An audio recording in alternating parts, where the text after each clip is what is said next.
이 두 가지 시술은 웬만한 사람들은 다 알죠. 주변 병원에 다 문의해보세요. 다들 좋다고만 하지 안 좋다고는 절대 안 하거든요. 기대 잔뜩 했다가 정말 돈만 날릴 수 있는 이유가 뭐냐면, 안녕하세요, 피부왕 정윤입니다. 요즘 피부과 시술에 대한 관심이 정말 많아졌습니다. 불과 1, 2년 사이 미용 시술을 하는 병원도 폭발적으로 늘었고, SNS나 유튜브만 켜도 시술 후기와 광고 영상이 끊임없이 쏟아지는데요.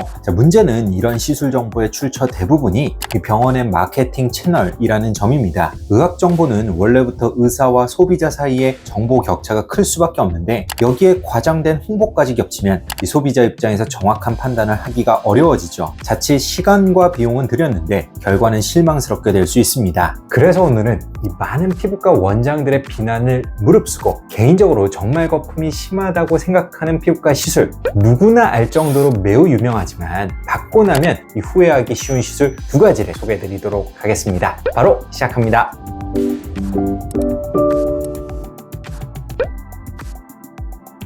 제가 첫 번째로 추천하지 않는 시술은 바로 리쥬란입니다. 리쥬란은 우리나라의 스킨부스터 열풍을 일으킨 주역 중의 주역인데요. 리쥬란을 개발한 회사인 파마리서치의 주가는 최근 몇 년 사이 엄청 오르기도 하였고, 리쥬란이 워낙 유명해지자 그 인기를 등에 업고 리쥬란 화장품까지 출시하기도 하였죠. 심지어 한국을 찾는 외국인 미용 관광객 중 상당수가 이 리쥬란 시술을 목표로 방문할 정도니 현재 피부 미용업계에서 리쥬란의 입지는 매우 탄탄하다고 볼 수 있습니다. 개인적으로 이렇게 인기 있고 유명한 리쥬란을 비판하기에는 조금 두려운 것도 사실인데요. 왜냐하면 지금 현재도 수많은 피부과에서 시행하고 있는 시술인 리쥬란인데, 제가 공개적으로 리쥬란을 비판하면 많은 병원과 업체 관계자들로부터 미움을 살 수 있기 때문이죠. 하지만 솔직하게 말씀드리자면 저는 리쥬란을 받고자 문의하시는 분들의 절반 이상에게는 이 리쥬란을 받지 말라고 이야기하는 편입니다. 그렇다면 왜 이 리쥬란을 추천하지 않는 것일까요? 첫 번째로 이 리쥬란을 염두하는 분들의 대부분은 이 리쥬란의 유명세 때문인지 리쥬란에 대한 기대가 지나치게 높은 경우가 많습니다. 리쥬란은 사실 확실히 이 피부에 도움이 되는 시술입니다. 리쥬란의 주성분은 연어 정소에서 추출한 폴리뉴클레오타이드인데요. 이 성분이 피부 속 진피에 주입되면 피부 재생, 염증 완화, 피부 장벽 회복을 도와주고 결과적으로 콜라겐 생성을 촉진하는 효과도 일부 얻을 수 있습니다. 이러한 리쥬란의 효과와 작용 기전은 이미 다수의 임상 연구를 통해 확실하게 증명되었고요. 따라서 속건조 개선, 피부 진정, 노화 예방적 목적 등으로 현재 활발하게 사용이 되고 있죠. 하지만 잘못된 마케팅이나 후기의 영향으로 리쥬란의 효과가 다소 과장되게 부풀려지면서 일반인들에게는 리쥬란이 마치 만병통치약인 것처럼 만능 주사인 것처럼 인식되고 있는데요. 리쥬란만 맞으면 피부 장벽이 완전히 회복되고 민감성 피부가 완전히 좋아지고 이 속건조와 트러블 주름까지도 한 번에 해결될 거라고 기대하는 것이죠. 하지만 실제 임상 현장에서는 이 리쥬란 시술 후 뚜렷한 효과를 체감하는 사람은 이 전체 시술 케이스의 30%도 채 되지 않습니다. 그 이유는 다양한데요. 애초에 피부 상태가 좋은 편이라 리쥬란을 받아도 크게 개선될 여지가 없는 경우, 이 반대로 피부 상태가 너무 나빠서 리쥬란 몇 번으로는 해결이 불가능한 경우, 리쥬란보다는 다른 치료가 더 적합한 피부 상태임에도 불구하고 무작정 유명하니까 남들이 좋다고 하니까 맞는 경우 등이 있죠. 따라선 리쥬란이 누구에게나 효과적인 만능 주사는 아니라는 것이 팩트입니다. 이렇게 환자들이 리쥬란에 대한 과도한 기대를 갖게 된 것은 리쥬란 한 달 간격으로 3회 맞으면 속건조 싹 좋아지고요. 이후에는 유지관리 차원에서 1년에 한 번씩만 맞으면 돼요 라고 이야기했던 의사들의 잘못도 분명히 있다고 생각을 합니다. 하지만 진짜 현실은요, 이 피부 장벽이 약하거나 속건조가 심한 사람은 매달 한 번씩 1년 동안 12번을 맞아도 충분히 개선되지 않는 경우도 많고요. 오히려 피부 장벽이 너무 약한 피부에서는 이 주사 바늘로 인한 자극 자체가 이 거꾸로 피부를 더 뒤집어지게 만들기도 하죠. 또한 한 번에 한 시린제만 가지고는 효과를 내기 어려워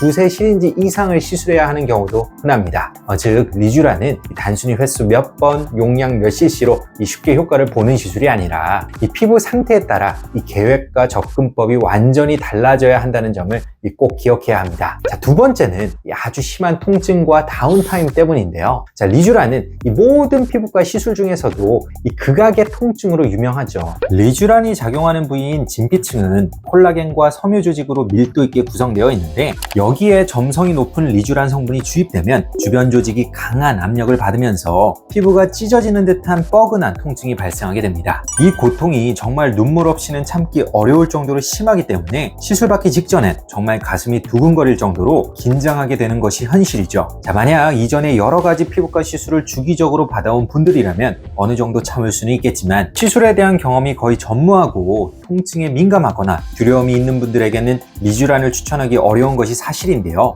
이 고통 자체가 상당한 부담으로 작용할 뿐만 아니라 어떻게 한번 용기 내서 리쥬란을 받아도 이 고통이 트라우마로 남게 되면 이후에 재시술이나 다른 시술을 기피하게 되는 원인이 될 수 있기 때문이죠. 게다가 그 고통을 참고 감수하고 시술을 받았는데 앞서 말씀드린 이유로 효과가 미미하거나 아무런 개선을 느끼지 못한다면 실망감과 아쉬움은 배 이상 증가할 수밖에 없습니다. 자, 그래서 저는 피부과 시술 경험이 거의 없는 분들에게는 리쥬란보다는 통증이 덜한 시술을 먼저 고려하시라고 권하는 편입니다. 만약 리쥬란이 적합한 피부인데 통증이 두렵다면 선택할 수 있는 좋은 방법이 없을까요? 자, 이럴 때는 고민 없이 리쥬란 HB 플러스를 추천드리는데요. 자, 이 제품은 기존 리쥬란 성분인 폴리뉴클레오타이드에 통증을 완화하기 위한 마취 성분인 리도카인과 이 수분 공급 및 즉각적인 광채 효과를 얻기 위한 히알루론산이 추가된 버전입니다. 이 개인적인 경험상 통증 정도는 기존 리쥬란 대비 절반 이하 수준이기 때문에 이 통증에 민감한 분들도 무리 없이 시술을 받을 수 있고요.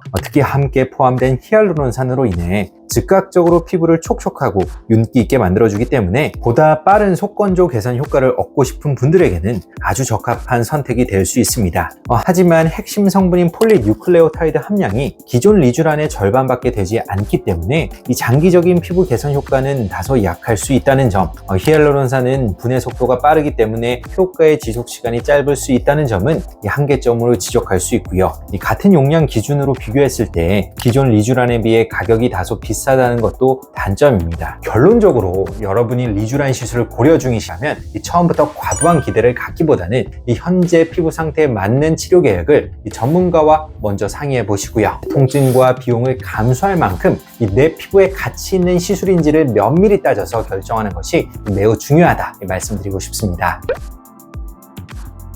두 번째로 제가 추천하지 않는 시술은 바로 써마지인데요. 리프팅의 끝판왕, 명품 리프팅이라는 수식어가 붙을 정도로 유명하지만 의외로 제가 잘 추천하지 않는 시술이 써마지이기도 합니다. 다른 병원에서는 한 명이라도 더 시술 못해서 난리인데 왜 저는 잘 추천하지 않을까요? 여기에도 분명한 이유가 있습니다. 써마지 역시도 이 효과에 대한 과도한 환상이나 이 기대를 갖고 오는 경우가 많은데요. 자, 써마지가 주름에 좋다 하니 이 써마지만 받으면 얼굴에 주름이 쫙 펴지고 피부가 팽팽해질 것이라 생각을 하는 것이죠. 자, 특히 이 써마지는 고가 시술이라는 이미지가 강해서인지 일단 이 가격이 비싼 만큼 효과도 확실할 것이라고 기대하는 분들이 대부분입니다. 써마지는 모든 피부과 리프팅 시술 중에서도 가장 과학적인 근거가 잘 정리되어 있는 시술입니다. 피부 속 진피층에 고주파를 전달해 열 에너지를 발생시키고 이 자극의 콜라겐 재생을 유도해 잔주름을 완화해주는 원리인데요. 이 관련된 임상 논문도 아주 많고 세부적인 작용 기전이 의학적으로 명확하게 설명되어 있죠. 아마도 모든 피부과 의사들이 이 써마지의 주름 개선 효과에 대해서는 확실하게 동의할 겁니다. 자, 하지만 정작 중요한 것은 이 써마지가 주름에 효과가 있느냐 없느냐가 아니라 과연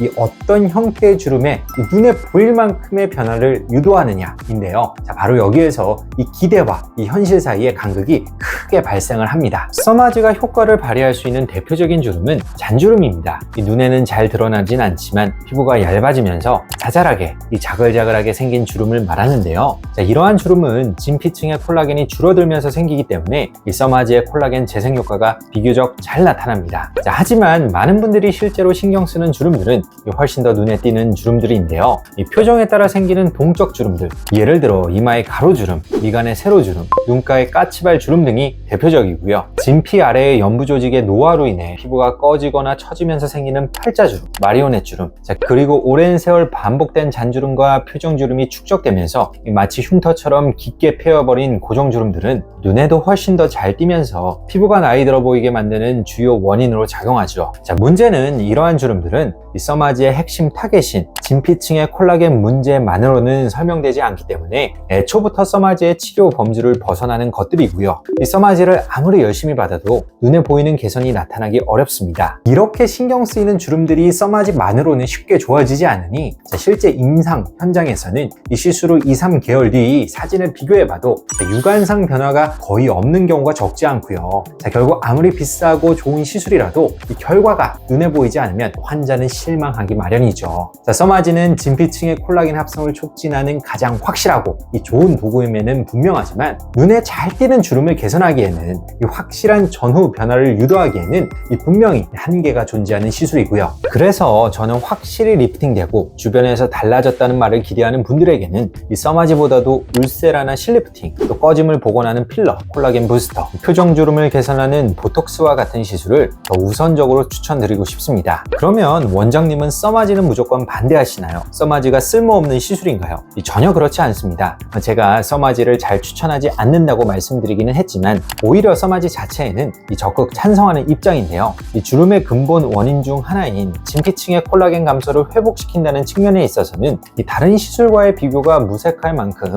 가장 안정적이고 확실한 결과를 보장하죠. 다만 그 효과가 눈에 보이는 확실한 리프팅이라기보다는 이 피부 노화를 늦추는 장기적인 관리 목적에 더 가깝다는 점을 이해해야 합니다. 이 써마지를 1년에 한두 번 이상 꾸준히 반복해서 받아온 분들은 이 주름의 생성 속도, 즉 피부의 노화 속도가 현저히 늦춰지게 됩니다. 이 써마지는 단기간에 눈에 띄는 변화를 주는 시술은 아니지만 오랜 세월 누적해가면서 이 수십 년 뒤의 피부 상태를 더 젊고 탄탄하게 유지하기 위한 시술임을 이해할 필요가 있고요. 그러한 관점에서는 남녀노소 관계없이 누구에게나 권장할 수 있죠. 시술의 진짜 역할과 한계를 잘 이해할 때 비로소 가치를 갖게 되는 시술이 바로 써마지라는 점을 마지막으로 강조드리고 싶네요. 자, 오늘은 아주 유명하지만 무작정 받으면 후회하기 쉬운 시술 2가지에 대해서 자세하게 말씀을 드렸는데요. 비싸다고 유명하다고 받는 것이 아니라 내 피부 상태에 필요한 시술을 받는 것이 중요하다는 점 꼭 기억해 주세요. 지금까지 피부왕 정리였습니다. 감사합니다.